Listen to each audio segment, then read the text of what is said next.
கூடங்குளம் அணுமின் நிலையத்தில் ஏராளமான குளறுபடிகளும் கோளாறுகளும் இருக்கின்றன.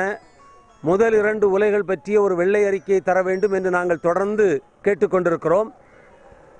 2017ஆம் ஆண்டு இந்த காலகட்டத்தில் கூடங்குளம் அணுமின் நிலையத்தை சுற்றியுள்ள 30 சதுர கிலோமீட்டர் பரப்பளவில் எத்தனை மக்கள் உயிர் வாழ்கிறார்கள் என்ற தகவலை திருநெல்வேலி மாவட்ட ஆட்சித்தலைவரிடமும் கன்னியாகுமரி மாவட்ட ஆட்சித்தலைவரிடமும் தகவல் அறியும் உரிமை சட்டத்தின் கீழ் நாங்கள் கேட்டபோது நெல்லை மாவட்ட ஆட்சித்தலைவர் அதை நில அளவைத்துறைக்கு அனுப்புகிறார்.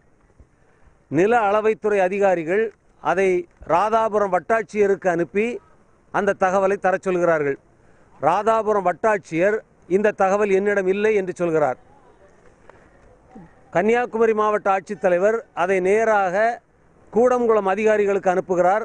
அந்த அதிகாரிகள் எங்களுக்கு இந்த தகவல் இல்லை என்று சொல்கிறார்கள். ஆக கூடங்குளம் அணுமின் நிலையத்தை சுற்றியுள்ள 30 சதுர கிலோமீட்டர் பரப்பளவில் எத்தனை மக்கள் வசிக்கிறார்கள் என்பது வட்டாட்சியருக்கு தெரியாது, மாவட்ட ஆட்சியருக்கு தெரியாது, தமிழக அரசுக்கு தெரியாது, மத்திய அரசுக்கு தெரியாது. இது என்ன அணுகுமுறை? மக்களை பாதுகாக்கிற லட்சணம் இப்படித்தான் இருக்கிறது. ஒரு துணிக்கடையில் தீப்பற்றி எரிந்ததை 3 நாட்களாக அணைக்க முடியாதவர்கள் நாளை கூடங்குளத்தில் ஒரு விபத்து நடந்தால் எத்தனை பேர் இங்கே வாழ்கிறார்கள் என்ற தகவல் கூட இல்லாமல் இவர்கள் யாரை பாதுகாக்கப் போகிறார்கள்? எனவே கூடங்குளத்தில் கூடுதல் அணு உலைகள் கட்டக்கூடாது. மூடி இந்த முதலில் கட்டப்பட்டிருக்கிற முதல் 2 உலைகளும் கூட முடங்கி கிடக்கின்றன. ஏராளமான பிரச்சனைகளோடு ஊழல் மிகுந்து இருக்கின்றன. அவற்றை மூட வேண்டும்.